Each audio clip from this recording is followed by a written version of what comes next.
পড়ছিলাম আমি তার সন্ধ্যা মালতী, কলমে DRM সোহাগ। পর্ব সংখ্যা 24। ফজরের নামাজ পড়ার পর সন্ধ্যা বেলকনিতে এসেছিল। বেলকনিতে এসে বকুল গাছতলায় দুজনকে বসে থাকতে দেখে সন্ধ্যা বাড়ি থেকে বেরিয়ে এসেছে।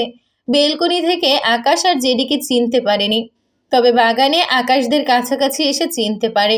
সন্ধ্যা মূলত সকালের আলো ফোটার আগেই এখানে এসে দাঁড়িয়েছিল, অর্থাৎ জেডি আসার পরপরই। একই সাথে সৌম্য এসে দাঁড়িয়েছিল সন্ধ্যার পিছে। সে গতকাল রাত থেকে সন্ধ্যাকে অনেকবার কল করেছে, কিন্তু সন্ধ্যা ফোন তুলছিল না বলে সৌম্যর ভীষণ টেনশন হচ্ছিল। সে জানতো আসমানি নওয়ান বাড়িতে নেই, এজন্য আরও বেশি চিন্তা হচ্ছিল। নিয়াজকে কল করেও পায়নি, তাই এক প্রকার বাধ্য হয়ে বনুর টানে অনেকগুলো বছর পর এই বাড়ির ভিতর পা রেখেছিল। তার বনু ঠিক আছে কিনা শুধু এই খবরটুকু নিয়েই সে চলে যাবে। বাড়ির মেইন গেট থেকে ভেতরে আসার পর সৌম্য সন্ধ্যাকে বাগানের দিকে যেতে দেখে স্বস্তি পায়। তার বোনও ঠিক আছে এই ভেবে, দুটো কথা বলে এখান থেকেই চলে যেতে পারবে ভেবে স্বস্তির পরিমাণ আরেকটু বেড়েছিল। সৌম্য সন্ধ্যার পিছু পিছু আসতে আসতে পিছু ডাকতে নেয়। তখনই এখানে আকাশ আর জেডির কথায় তার আর সন্ধ্যাকে ডাকা হয় না। স্থির হয়ে দাঁড়িয়ে যায় সৌম্যর সামনে। সন্ধ্যাও তখন স্থির হয়ে দাঁড়িয়ে যায়। আকাশের বলা সেই প্রথম কথাগুলো থেকে শুরু করে জেডির শেষ করা আর্তনাদ সব কিছু শুনে তারা দুই ভাই বোন আকাশ আর জেডির অসহায়ত্ব স্বচক্ষে দেখেছে।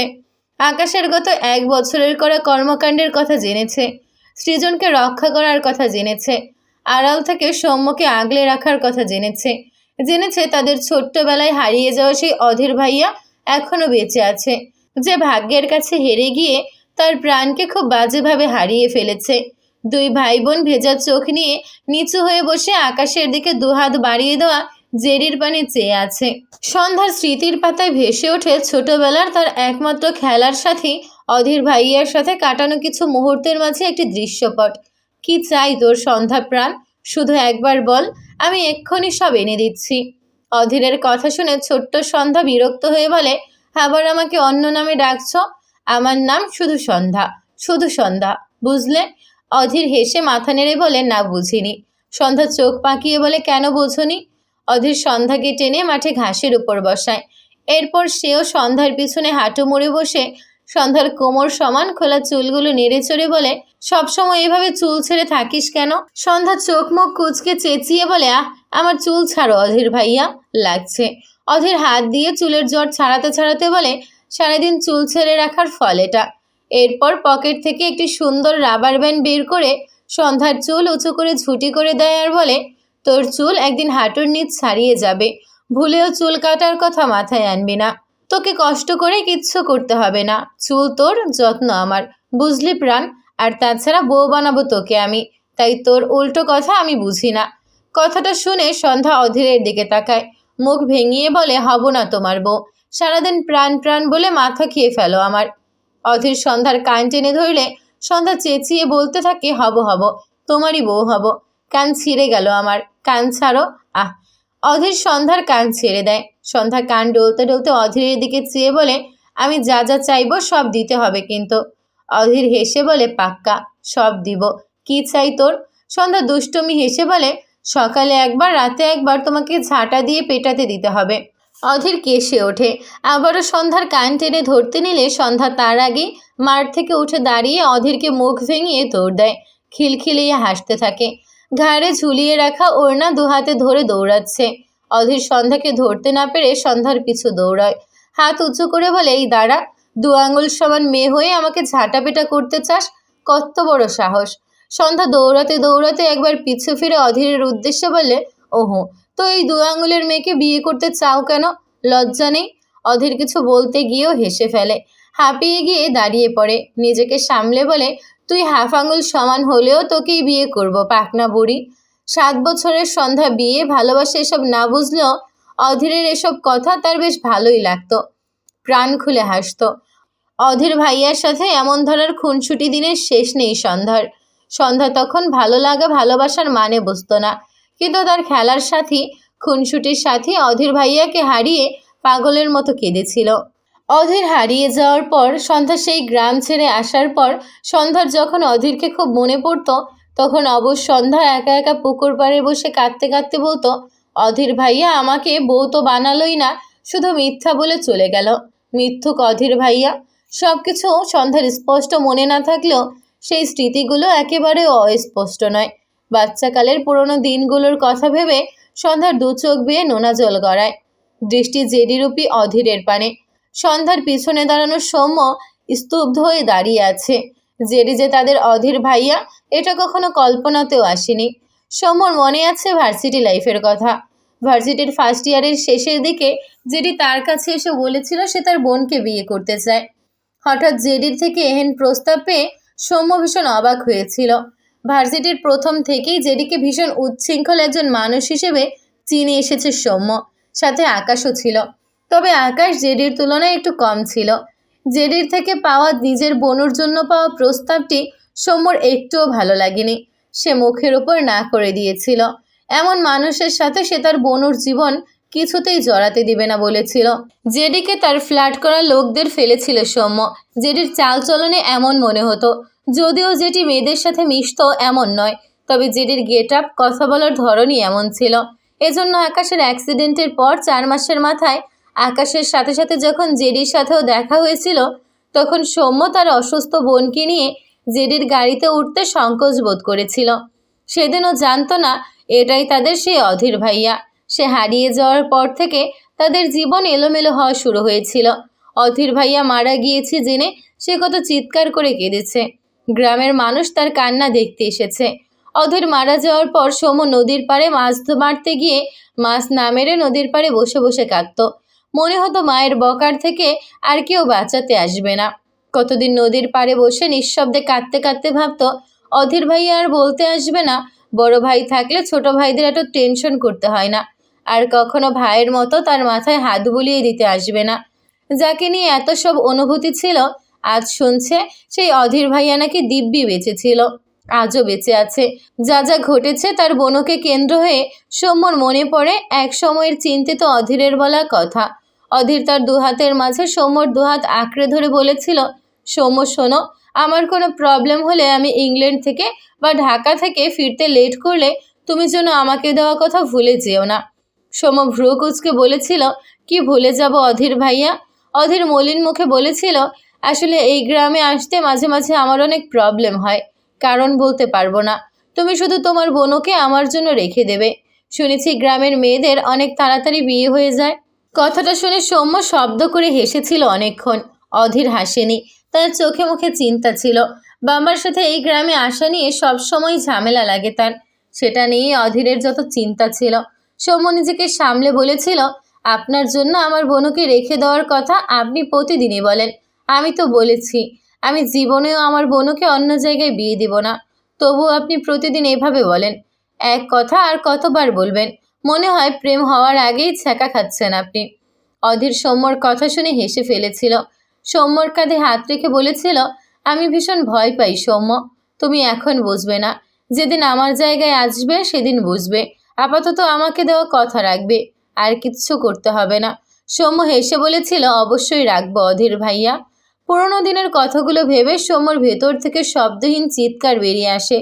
সে তো চেয়েছিল তার অধীর ভাইয়ার বউ হিসেবে তার বোনকে দেখতে। সে অধীরকে দেয়া কথা রাখতে চেয়েছিল। আকাশ পানে চেয়ে অধীর ভাইয়াকে কত ডেকেছিল।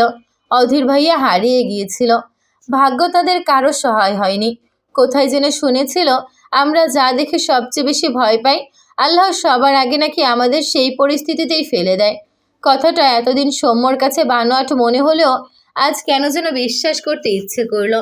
এই যে অধীর সবচেয়ে বেশি ভয় পেত তার বোনকে হারানোর, আর অধীর ভাইয়ার পাওয়া ভয়টুকু আল্লাহ নিমিষেই কত কঠিনভাবে বাস্তবায়ন করে দিল।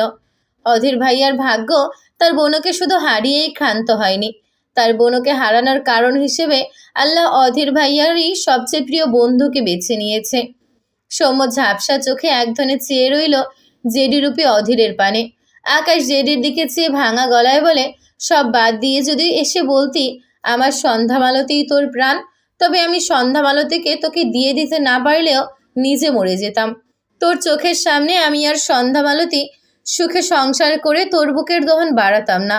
কিন্তু তুই এসব কি করে ফেললি জ্যাক? জেডি মাথা উঁচু করে তাকায় আকাশের দিকে।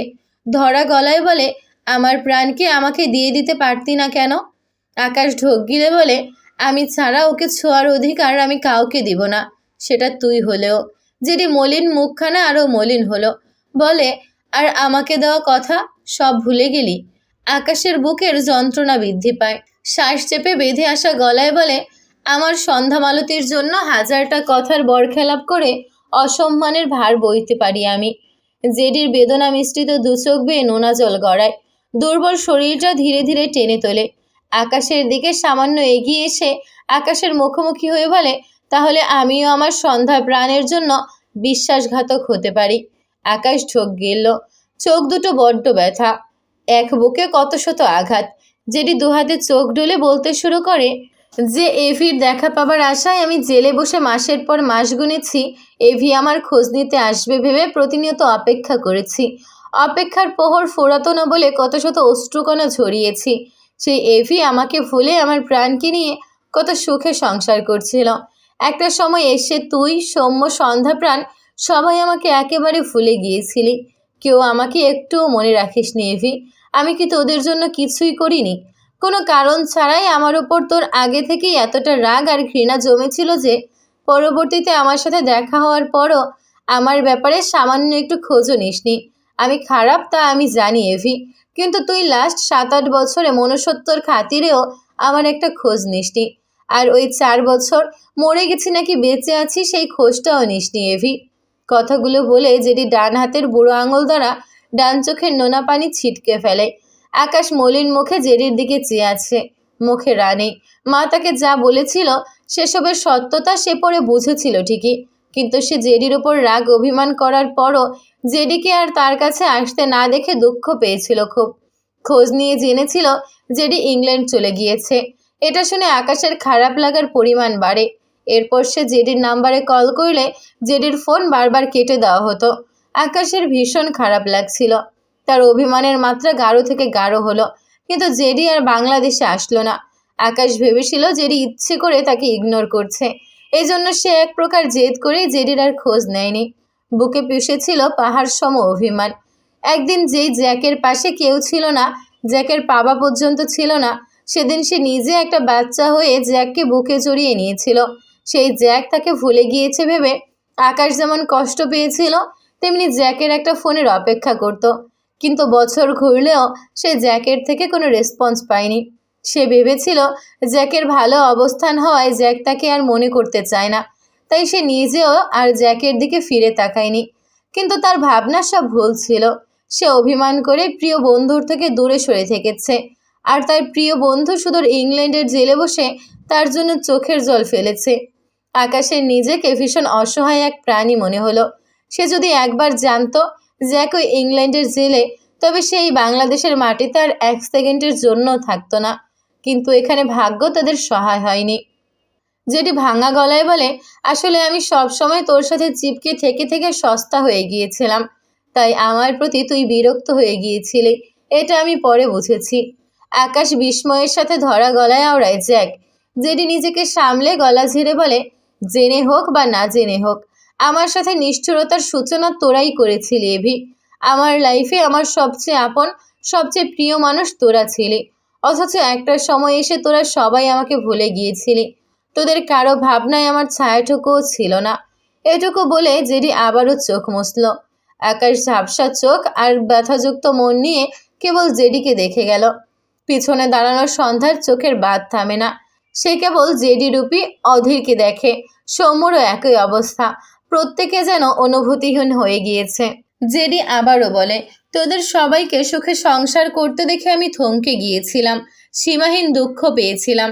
কি করব ভেবে পাচ্ছিলাম না। বাবার বন্ধুকে সব খুলে বলে সে আমাকে জানায়, তুমি চিন্তা করো না, আমি সব ঠিক করে দেব। আমি দিশেহারা প্রতীক ছিলাম, মাথা কাজ করছিল না তখনও। হঠাৎ খবর পেলাম তুই ঢাকা থেকে চট্টগ্রাম ফিরছিস হেলিকপ্টার নিয়ে, আর বাবার বন্ধু আঙ্কেল আমার আড়ালে তোর হেলিকপ্টার ক্র্যাশ করিয়েছে। খবরটি পেয়ে মনে হলো কাছে আঘাতপ্রাপ্ত জায়গায় আবারও ভয়ানকভাবে কেউ আঘাত করলো। ভাগ্যিস তখনও বাংলাদেশে ছিলাম। আমি ছুটে যাই সেখানে যেখানে হেলিকপ্টার ক্র্যাশ হয়েছিল। সকলের আড়ালে তোর ক্ষতবিক্ষত দেহ উদ্ধার করে বাংলাদেশেই তোর ট্রিটমেন্ট করাই। 2 দিনের মাথায় তোকে নিয়ে ইংল্যান্ড ব্যাক করি। তখনও আমার মাথায় কোনো প্ল্যান ছিল না তোকে বাঁচানো ছাড়া। ইংল্যান্ড নিয়ে গিয়ে উন্নত চিকিৎসা করাই। তুই ধীরে ধীরে সুস্থ হচ্ছিলি। তবে ডক্টর আমাকে জানায় তোর রিসেন্ট কিছু স্মৃতি মুছে গিয়েছে, লাইক গত 1, 2 অথবা 3 বছরের স্মৃতি। তবে তোর স্মৃতি ধীরে ধীরে ফিরে আসবে। তখন আমার মাথায় প্ল্যান আসে। আমি বুঝেছিলাম তোর জ্ঞান ফিরলেও তুই সন্ধ্যাকে চিনতে পারবি না। এজন্য আমি ভাবি তুই সন্ধ্যাকে চিনতে না পারলে, সন্ধ্যাকে অস্বীকার করলে আমি আমার সন্ধ্যা প্রাণকে পাবো। তাই তোর জন্য ধীরে ধীরে স্মৃতি না ফিরে আসে এই জন্য ঔষধ দিতাম তোকে। সাথে তোর হার্টের কাছে একটি ডিভাইস সেট করিয়ে দিয়েছিলাম, যেন তুই কখন কি করছিস সব খবর আমি পাই। এতে আমার কাজে গরমিল হতো না। এরপর তোকে অন্য লোকের দ্বারা ভুল বুঝিয়েছিলাম সন্ধ্যার সৌম্যর ব্যাপারে। সৌম্য তোর বাবাকে ছুরি মারছে। এই ভিডিওটি আমি 2টি লোক ভাড়া করে তাদের সৌম্য আর তোর বাবার মাস্ক পরিয়ে অ্যাক্টিং করিয়েছিলাম। এরপর সেটা তোকে সেন্ড করেছিলাম যাতে তোর মনে বিন্দুমাত্র সন্দেহ না হয়। আর তুই যে ভিডিওগুলোর ফুটেজে নিজেকে দেখতি, অর্থাৎ তোর মায়েরা বলতো তুই তখন বাংলাদেশে ছিলি, কিন্তু তুই ফুটেজে দেখতি তুই ইংল্যান্ড। ওই ভিডিওগুলো এডিট করা। আসলে আমি ভার্সিটি লাইফ থেকেই টুকটাক মাফিয়া রিলেটেডের সাথে একটু একটু অ্যাড ছিলাম, তুই জানতি। তবে আমি নিজের জন্য জায়গা তৈরি করার আগে তুই সেজে তোর স্বপ্ন পূরণ করতে চেয়েছিলাম, অর্থাৎ তোর ইংল্যান্ডের মাফিয়া কিং হওয়ার স্বপ্ন। তাই মাস্ক সহ বিভিন্ন মেকআপ নিয়ে তুই সেজে ওই কাজগুলো করতাম। ইচ্ছে ছিল কোনো একদিন তোকে সারপ্রাইজ দেব, কিন্তু তার মধ্যেই এত সব ঝামেলা লেগে গেল। আর তোর সেই অবস্থান সহ ওই ফুটেজগুলো জমা থাকলো। এরপর তুই সুস্থ হলে তুই নিজেকে ইংল্যান্ডের মাফিয়া কিং হিসেবে দেখতে পাস। তোর কিছু মনে না থাকায় তুই সন্দেহ করিসনি, তবে মাঝে মাঝে ডিস্টার্ব হতি অভ্যাস না থাকায়। কিন্তু আমি ধীরে ধীরে ম্যানেজ করে নিয়েছিলাম। এরপর তুই প্রতিটি কাজ আমার প্ল্যান মাফিক করছিলি। বাংলাদেশে ফিরে সন্ধ্যাকে অস্বীকার করা থেকে শুরু করে সৌম্যর সাথে রুড বিহেভ। আমার ধারণা ছিল তুই সন্ধ্যা সৌম্যকে কখনো মনে করতে না পেরে ওদের আঘাত করলে তুই সন্ধ্যার সৌম্যর মন থেকে উঠে যাবি, আর তোরও কখনো কিছু মনে পড়বে না। আমি ভেবেছিলাম আমার সন্ধ্যা প্রাণ সাময়িক কষ্ট পাবে। এরপর আর 5জন মানুষের স্বামী মারা গেলে বা ছেড়ে দিলে তারা যেমন দ্বিতীয়বার সংসার করে, আমার সন্ধ্যা প্রাণও আমার সাথে তেমনি দ্বিতীয়বারের মতো সংসার বাঁধবে। তোর বাচ্চাকে আমি মারতে চাইনি। প্রথম দিকে রাগ হলেও পরবর্তীতে ভেবেছিলাম সন্ধ্যা প্রাণের সাথে ওই বাচ্চাকেও আমি নিয়ে নেব, আমার কোনো প্রবলেম নেই। কিন্তু হঠাৎই কেমন সব ওলটপালট লাগছিল। আমার প্ল্যান প্রথম দিকে কাজ করলেও পরের দিকে কেমন যেন হচ্ছিল। হাজার চেষ্টা করেও সবশেষে যেন তোরা সে এক সুতোয় আটকে যেতি। তখন আমি টার্গেট করি তোর বাচ্চাকে। আমার মনে হয়েছিল সৃজনকে মারলে আমার প্ল্যান আবারও ঠিকঠাক কাজ করবে, তোরা কনফার্ম আলাদা হয়ে যাবি। এটুকু বলতেই আকাশ ডান হাত মুষ্টিবদ্ধ করে জেডির নাক বরাবর একটা ঘুষি মারে। জেডির শরীর ঝাঁকি দিয়ে ওঠে। আকাশ 2 হাতে জেডির হুড়ি শক্ত করে টেনে ধরে চিবিয়ে চিবিয়ে বলে, কুত্তার বাচ্চা, আমার রক্ত ওকে মারতে যাওয়ার আগে তোর বুক কাঁপেনি? জেডি একটু হেসে বলে, কাঁপেনি তো। কথাটা বলতেই আকাশ জেডির নাক বরাবর আরেকটি শক্ত ঘুষি মেরে দেয়। চিৎকার করে বলে, অমানুষ, অকৃতজ্ঞের চেয়েও অধম তুই। এরপর একটু থেমে বলে, আমার ভাই নিয়াজকে কেন মেরেছিস তুই? জেডি মলিন মুখে তাকায় আকাশের দিকে, বলে, তোর একমাত্র ভাই তো আমি ছিলাম, নিয়াজ কবে তোর ভাই হলো? আকাশ বজ্র কণ্ঠে বলে, তোর মতো বেঈমানরা এই এভির ভাই তো দূর, কর্মচারী হওয়ারও যোগ্যতা রাখিস না। বল, আমার ভাইকে কেন মেরেছিস? জেডি গাছাড়া ভাবে বলে, নিয়াজকে আমার কখনোই পছন্দ ছিল না। ও সব সময় তোর বন্ধু হতে চাইতো, আমাদের বন্ধুত্বের মাঝে ভাগ বসাতে চাইতো, তবুও ছেড়ে দিতাম। কিন্তু আজ তোর অপারেশন করালে ওখানে 99.99% ঝুঁকি থাকতো। ও এসব জেনেও এই সস্তা বাংলাদেশে সেই অপারেশন করতে চাইছিল, তাই ওই অসহ্যকর নিয়াজকে মেরে দিয়েছি। আকাশ রেগে জেডিকে ছুঁড়ে ফেলার মতো করে ধাক্কা দেয়। জেডি কয়েক পা পিছিয়ে যায়। আকাশ ফুঁসতে ফুঁসতে বলে, এসব ঢঙের দরদ নিজের মাঝেই রাখিস। নিয়াজ জানতো আমি যে কষ্টে ছিলাম, এর চেয়ে মরণ ভালো, তাই সে শেষ চেষ্টা করছিল। আর তুই? জেডি অসহায় কণ্ঠ বলে, আমি জানতাম না এভি, তোর স্মৃতি ফিরেছে। একবার যদি জানতাম তোর স্মৃতি ফিরেছে আর তুই কষ্ট পাচ্ছিস, তবে আমি হার মেনে নিতাম। আমি তো শুধু সন্ধ্যাপ্রাণকে পাওয়ার জন্য শেষ চেষ্টা। জেডি কথা থেমে যায়। আকাশের থেকে সামান্য পিছনে ডান দিকে সরে দাঁড়ানো কান্নারত সন্ধ্যার দিকে চোখ পড়লে সন্ধ্যা জেডির দিকে চেয়ে দুজনের চোখাচোখি হলো। সন্ধ্যা দৃষ্টি সরালো না। ধীর পায়ে এগিয়ে আসে জেরির দিকে। আকাশের থেকে এক পা সামনে দাঁড়িয়ে জেরির দিকে তাকিয়ে ভাঙা গলায় বলে, আপনি আমার নিয়াজ ভাইয়াকে মেরে ফেলেছেন। জেরি সন্ধ্যার দিকে চেয়ে ঢোক গিলল। সন্ধ্যার বিশ্বাস হয় না তার নিয়াজ ভাইয়া মরে গেছে। নিয়াজ এমন একজন ব্যক্তি ছিল যাকে সন্ধ্যা এমন কোনো বিপদ নেই যে সে নিয়াজকে তার পাশে পায়নি। সেই মানুষটা মরে গেছে, তাও আবার তার আর সৌম্য ভাইয়ার এককালের ভীষণ প্রিয় অধীর ভাইয়ার হাতে। সন্ধ্যা আবারও ভাঙা গলায় বলে, আমার অধীর ভাইয়া মানুষও খুন করতে জানে। তুমি নিয়াজ ভাইয়াকে মেরেছ অধীর ভাইয়া। জেরির বুকটা কেমন মুচড়ে উঠল। ঠিক কতগুলো বছর পর সন্ধ্যা তাকে আবারও অধীর ভাইয়া আর তুমি করে রাখলো। জেরির চোখ জোড়া ঝাপসা হয়। পিছনে দাঁড়ানো আকাশ পিঠ ফিরিয়ে রাখা সন্ধ্যার দিকে চেয়ে আছে, দৃষ্টিতে প্রাণ নেই। জেডিকে করা সন্ধ্যার সম্বোধনে বিন্দুমাত্র অবাক হয়নি সে। জেডি আর সন্ধ্যার ছোটবেলার প্রতিটি ঘটনা জেডি তাকে এতবার বলেছিল যে আকাশ একবার চোখ বুঝলেই আজও ওদের দুজনের কথোপকথন গড়গড় করে বলে দিতে পারবে। তার সন্ধ্যা মালতী জ্যাকের প্রাণ। কথাটি ভাবতেই আকাশে বুকে ব্যথার পরিমাণ বাড়তে লাগলো। সন্ধ্যা এবার চেঁচিয়ে ওঠে, কি হলো, কথা বলছো না কেন? জেডি ঢোক গিলে ছোট্ট করে আওড়ায়, মেরেছি। সন্ধ্যার সহ্য হলো না। এই লোকটা তাদের সবার জীবন ধ্বংস করার পথে নেমেছে তো নেমেছেই, তার ছেলেটাকেও কতবার মারতে চেয়েছে, আর আজ তাদের নিয়াজ ভাইয়াকে একদম মেরেই ফেলেছে। সন্ধ্যা জেডির দিকে তেড়ে যেতে নিলে পিছন থেকে সৌম্য দ্রুত পায়ে এগিয়ে এসে সন্ধ্যাকে দুহাতের মাঝে আগলে নেয়। সন্ধ্যা ভাইয়ের বাধা পেয়ে শান্ত হয়। ভাইয়ের বুকে মাথা রেখে ফুপিয়ে ওঠে।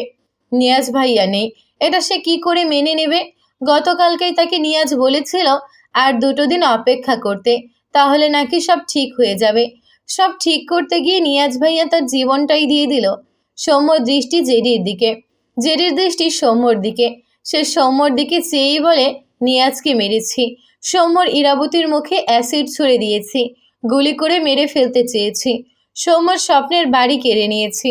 সৌম্যর কপালে একটা ছোটোখাটো চাকরি তো দূর, টিউশনটাও ঠিক করে করতে দিইনি। সবশেষে সৌম্যর নামে মামলা ঠুকে জেলে ঢুকিয়েছি। সৌম্য পাথরের মতো দাঁড়িয়ে তার নিষ্ঠুর অধীর ভাইয়াকে দেখল। সে যে অধীর ভাইয়াকে চিনত, সে ছিল স্বচ্ছ, মন মানসিকতা ছিল শুভ্র রঙের মতো সফেদ। সে মানুষকে আঘাত নয়, শুধু ভালোবাসতে জানত। সেই চেনা অধীর ভাইয়ার কত অধপতন হয়েছে। নিজের চাওয়া পূরণ হয়নি বলে তাদের প্রত্যেকের সাথে দিনের পর দিন নোংরা খেলা খেলেছে, মানুষ খুন করেছে। আর সে বোকার মতো ভাবত তাদের অধীর ভাইয়া বেঁচে থাকলে তাকে দুঃখ ছুঁতে পারত না। অথচ গত 4 বছরে তার জীবনে সকল দুঃখ তার অধীর ভাইয়াই তাকে দিয়েছে। সৌম্যর সারা শরীরে অসহনীয় ব্যথা ছুটোছুটি করছে। সে জেডির দিকে চেয়ে প্রাণহীন হেসে বলে, অথচ আমি ভাবতাম আমাদের অধীর ভাইয়া বেঁচে থাকলে আমাদের জীবন থেকে দুঃখ নামের অধ্যায় মুছে যেত। কত বোকা আমি। জেডি টইটম্বর হয়ে আসা চোখ দুটো থেকে টুপ করে জল গড়াতে নেয়। তার আগেই জেডি দৃষ্টি ফিরিয়ে নেয় ডান দিকে। সন্ধ্যা নিজেকে সামলায়। আসমানি নয়ন কোথায়, এ নিয়ে তার আগে থেকেই চিন্তা হচ্ছিল, সাথে সন্দেহ। কারণ আসমানি নয়ন তাকে কিছু বলতে চেয়েছিল, আর উনি সেদিন ভীষণ বিধ্বস্ত ছিল। সবচেয়ে বড় কথা, তার আম্মা তাকে সন্ধ্যা বলে ডাকে না। আর আজ অধীরের মুখে সব শুনে তার শিওর মনে হচ্ছে অধীর জানে আসমানি নয়নের খোঁজ। সন্ধ্যা তার ভাইয়ের থেকে নিজেকে ছাড়িয়ে অধীরের দিকে চেয়ে রাগান্বিত স্বরে বলে, আমার আম্মা কোথায়? কথাটা শুনে জেডি চোখ বুঝল। সময় না নিয়ে সহজ গলায় বলে, বাগানের শেষ মাথায় তার কবর। কথাটা শুনে আকাশ, সৌম্য, সন্ধ্যা তিনজনের মাথার উপর যেন বিড়া মেঘে বজ্রপাত হলো। স্তব্ধ হয়ে যায় তিনজনেই। আসমানি নয়নের কবর মানে তিনি আর বেঁচে নেই। কেউ কিছু বলার আগে জেডি নিজেই বলে, আমার ব্যাপারে সব জেনে গিয়েছিল, তাই মেরে দিয়েছি। জেডির বলা পরবর্তী কথায় সকলে বোধহয় কিছু সময়ের জন্য বোধ হারিয়ে ফেলল। সন্ধ্যা বহু কষ্টে নিজেকে সামলায়। 1 সেকেন্ডও সময় নষ্ট না করে বাগানের উল্টো দিকে এক প্রকার দৌড় লাগায়। পা চলছে না, মাথাটা ভন ভন করে ঘুরছে, 2 চোখ বেয়ে টপ টপ করে পানি পড়ছে। সন্ধ্যার পিছু পিছু আকাশ আর সৌম্য বড় বড় পায়ে এগোয়। দুজন পাশাপাশি হাঁটছে, তবে মাঝখানে অনেকটা ফাঁকা। দুজনের মাথায় আসমানি নয়ন ছাড়া আপাতত কেউ নেই। সন্ধ্যার পরপর আকাশ আর সৌম্য বাগানের শেষ মাথায় এসে পৌঁছায়। চোখ পড়ে এক কোনায় কবরের মতো মাটি উঁচু করে রাখা। কবরের এক মাথায় একটি খেজুর গাছ গেড়ে দেওয়া। সন্ধ্যা কাঁদতে কাঁদতে কবরের মাথায় বসে পড়ে। তাদের মাথার উপর থাকা বট গাছটা নাকি এই মাটির নিচে শুয়ে আছে। তাকে বলা আসমানি নাওয়ানের শেষ কথাগুলো বারবার কানে বাজছে। তার গালে হাত দিয়ে বলেছে তাকে সাহসী জান্নাত হয়ে বাঁচতে। তার আম্মার এক একটা কথা কত দামি ছিল। তার দুঃখী জীবনে তার ভাইয়ের পর তার আম্মাই একমাত্র তাকে বুকে জড়িয়ে নিত, কত আদর ভালোবাসায় মুড়িয়ে রাখত। সেই মানুষটা হারিয়ে গেছে। সন্ধ্যা কাকে আম্মা বলে ডাকবে? তার মাথায় মায়ের মতো আর কে হাত বুলিয়ে দেবে? সে না খেলে তাকে কে শাসন করবে? সন্ধ্যার বুকটা হু হু করে ওঠে। কাঁদতে কাঁদতে করুণ সুরে আওড়ায়, আম্মা তুমি কোথায় চলে গেলে আমাদের রেখে? তোমার সৃজন দাদু ভাই তোমাকে ছাড়া কি করে থাকবে আম্মা? বলতে বলতে কান্নায় ভেঙে পড়ে। আকাশ পাথরের মূর্তির ন্যায় দাঁড়িয়ে আছে, দৃষ্টি ওই উঁচু কবরটার দিকে। বারবার মনে পড়ছে মায়ের সাথে শেষবার দেখা হওয়ার দৃশ্য। যখন সে বাড়ি এসেছিল, শিমুকে জিজ্ঞেস করেছিল সন্ধ্যার কথা। তখনই তার মা রুম থেকে বেরোচ্ছিল, কিন্তু তাকে দেখে তার মা মুখ ফিরিয়ে নিয়েছিল, দরজা বন্ধ করে দিয়েছিল আর বেরোয়নি রুম থেকে। সেটাই ছিল আকাশের সাথে তার মায়ের শেষ দেখা। তার মা তার উপর বড্ড রাগ অভিমান পুষে বুকে শত শত যন্ত্রণা চেপে এই দুনিয়ার মায়া ত্যাগ করেছে। সে পারেনি তার মায়ের কাছে ক্ষমা চাইতে, পারেনি তার মায়ের ভুল ভাঙাতে, পারেনি মায়ের অভিমান ভাঙাতে। আকাশের রক্তলাল দু চোখ ফোটে নোনা পানি গালে গড়িয়ে পড়ে। সৌম্য বারবার ঝাপসা চোখ জোড়া পরিষ্কার করছে ডান হাত দ্বারা। আসমানি নওয়ান তার বাড়ি গেলেই বলতো, সৌম্য মায়ের বাড়ি ফিরবে না আব্বা? সৌম্য বারবার চুপ থাকতো। আসমানি নওয়ান সৌম্যর মাথায় মায়ের স্নেহের হাত বুলিয়ে চুমু খেয়ে বলতো, দোয়া করি আব্বা, আবারও সব আগের মতো হোক, আমার ছেলেমেয়েরা আবারও এক হোক। আসমানি নওয়ান এমন আরও কত আদর মাখা দোয়ায় ভরা কথা বলতো। সব বুঝি স্মৃতি হয়ে গেল। মাকে হারিয়ে ভেবেছিল আরেকটা মা পেয়েছে, অথচ আবারও ভাগ্য তাদের সাথ দিল না। সন্ধ্যা ধীরে ধীরে নিজেকে সামলায়। এরপর হঠাৎই কবরের পাড় থেকে দাঁড়িয়ে যায়। উল্টো ঘুরে দৃঢ় পায়ে এগিয়ে আসে জেরির দিকে, যে সন্ধ্যার পিছু পিছু এখানে এসে দাঁড়িয়েছিল। সন্ধ্যাকে নিজের দিকে আসতে দেখে জেরি দ্রুত ঝাপসা চোখ জোড়া মুছে নেয়। সন্ধ্যা জেরির সামনাসামনি এসে দাঁড়ায়। টকটকে লালিত চোখ দুটো জেরির চোখে নিবদ্ধ রেখে রাগান্বিত স্বরে বলে, তোকে আমি এতটাই ঘৃণা করি যেই ঘৃণা পরিমাপ করা আল্লাহ ছাড়া আর কারো পক্ষে সম্ভব না। কথাটা বলে সন্ধ্যা একদলা থুথু জেরির মুখে নিক্ষেপ করে। জেরি এটার জন্য মোটেও প্রস্তুত ছিল না। অবাক হলো ভীষণ, কিন্তু সে নির্বিকার চিত্তে সন্ধ্যার রাগান্বিত মুখ পানে চেয়ে রইল। কেন যেন কান্না পাচ্ছে ভীষণ। চোখ জোড়া ভিজল, তবে সে নির্বিকার, এক ধ্যানে চেয়ে রইল। সন্ধ্যা আবারও রুঢ় কণ্ঠে বলে, পাপে পাপে পথ যে ভরে, শেষে পাপই গিলে ধরে। সময় কারো বন্ধু নয়, ভালো মন্দ সবই কয়। আজ হাসছো তুমি সুখের ঘোরে, কাল কাঁদবে সময়ের ডোরে। কথাটা বলে সন্ধ্যা আর দাঁড়ায় না, ডান দিকে ফিরে দৃঢ় পায়ে হাঁটতে থাকে। দু চোখ বেয়ে নোনা জল গড়াচ্ছে। এমন দিন কেন এলো, যেদিনে দেখতে হচ্ছে তার প্রিয় অধীর ভাইয়া তার প্রিয় মানুষদের একে একে হত্যা করছে। এর চেয়ে তো ছোটবেলায় অধীর মারা গেলেই ভালো হতো। আকাশ জেরির দিকে তাকিয়ে ডান হাতের বুড়ো আঙুল দ্বারা এক ফোঁটা পানি ছিটকে ফেলে। রক্তলাল চোখ দুটো থেকে মনে হলো আগুনের ফুলকি ঝরছে। সে ডান দিক থেকে একটি গাছ থেকে গাছের মোটা ডাল চারা দিয়ে ভাঙলো। এরপর সেটি হাতে নিয়ে বড় বড় পায়ে জেরির দিকে এগোয়। ক সেকেন্ডের মাথায় জেরির সামনে এসে চোখের পলকে গাছের মোটা ডালটি দ্বারা জেরির ডান দিকে সর্বশক্তি দিয়ে আঘাত করে। জেরির মাথা নিচু ছিল। হঠাৎ আক্রমণে সে মোটেও প্রস্তুত ছিল না। আকাশের শক্ত আঘাতে সে একদম উল্টে পড়ে যায় কয়েক হাত দূরে। আকাশে এগিয়ে গিয়ে বাঁ হাতে জেরিকে টেনে তুলে ডান হাতে গাছের ডাল দ্বারা জেরির বাম গাল আর ঘাড় বরাবর আঘাত করে। সে একেবারে 3 বার উল্টে যায়। এবারের মারটার জন্য জেরি প্রস্তুতি নিতে পারেনি। মুখ দিয়ে রক্ত বেরিয়ে আসে, খোক খোক করে কেসে ওঠে। ওদিকে প্রথমবার মারের শব্দ পেয়ে সন্ধ্যা উল্টো ঘুরে দাঁড়িয়েছিল। অধীরকে এভাবে মারতে দেখে সন্ধ্যা দুহাতে মুখ চেপে ফুপিয়ে ওঠে। দ্বিতীয় মারে অধীরের মুখ থেকে রক্ত পড়তে দেখে সে আর সৌম্য দুপাশ থেকে অধীরের দিকে আসতে নেয়, কিন্তু দুপা এগিয়ে দুজনেই থেমে যায়। মনে পড়ে অধীরের করা কার্যকলাপের কথা। দু ভাই বোন দুপাশে শক্ত পাথরের ন্যায় দাঁড়িয়ে যায়। ভেজা চোখে আহত অধীরের পানি চেয়ে থাকে। ওদিকে আকাশ এগিয়ে এসে মাটিতে শয়নরত অধীরকে হাতের ডাল দ্বারা দুদিক থেকে সমানে মারতে থাকে। জেরির পরনে হুডি টেনে খুলে ছুঁড়ে ফেলে আকাশ। তার ভস্ম করা দৃষ্টি জেরির পানে। ইতোমধ্যে জেরির মুখ থেকে অজস্র রক্ত বেরিয়েছে। পরনের শার্ট রক্তে ভিজে গিয়েছে। কিন্তু আজব করা ব্যাপার, জেডি হাসছে, রক্তে মাখামাখি, ক্লান্তিতে ভরা মুখে প্রাণ খোলা হাসি হাসছে। আকাশকে একবারও বাধা দিচ্ছে না। আকাশ রক্তমাখা গাছের ডালটি ছুঁড়ে ফেলে দুহাতে জেডির শার্টের কলার টেনে ধরে। এবারও ভস্ম করা দৃষ্টি জেডির পানে, কিন্তু জেডি হাসছে। ধীরে ধীরে তার শরীরটা নেতিয়ে আসছে। আকাশ অসহ্যকর অনুভূতি নিয়ে ডান হাত মুষ্টিবদ্ধ করে জেডির রক্তাক্ত মুখ বরাবর আরও দুটি ঘুষি মারল। হাতের কাছে মাটিতে গেড়ে রাখা একটি চাকু পেয়ে আকাশ তার ডান হাতের মুঠোয় চাকুটি নিয়ে নেয়। জেডির দিকে রাগান্বিত দৃষ্টিতে চেয়ে জেডির বুক বরাবর গেঁথে দেওয়ার জন্য ঝড়ের গতিতে চাকুটি জেডির বুকের দিকে নিয়ে যায়। চাকুটি জেডির বুক ছুঁই ছুঁই হতেই আকাশের হাত থেমে যায়। জেডি আকাশকে থেমে যেতে দেখে মলিন হাসে।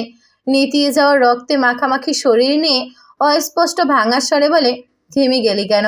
আমি অপেক্ষা করছিলাম। জেডির বিধ্বস্ত মুখ পানে ব্যথাতুর নয়নে চেয়ে আছে আকাশ। চাকু ধরে রাখা হাতটি থরথর করে কাঁপছে, চোখের কোণে নোনা জল। বা হাতে জেডির সারা মুখে ল্যাপটানো রক্ত মুছে দিয়ে ধরা গলায় বলে, জানিস জ্যাক, তোকে আমি ছোট থেকে যতটা আদর ভালোবাসা দিয়েছি তার 90 ভাগের 1 ভাগ আদর ভালোবাসাও আমি আমার সৃজনকে দিতে পারিনি। সেই তুই। আকাশের চোখ থেকে টুপ করে দুফোঁটা জল গড়িয়ে পড়ে। একই সাথে জেডির চোখ থেকেও দুফোঁটা নোনা জল গড়ালো।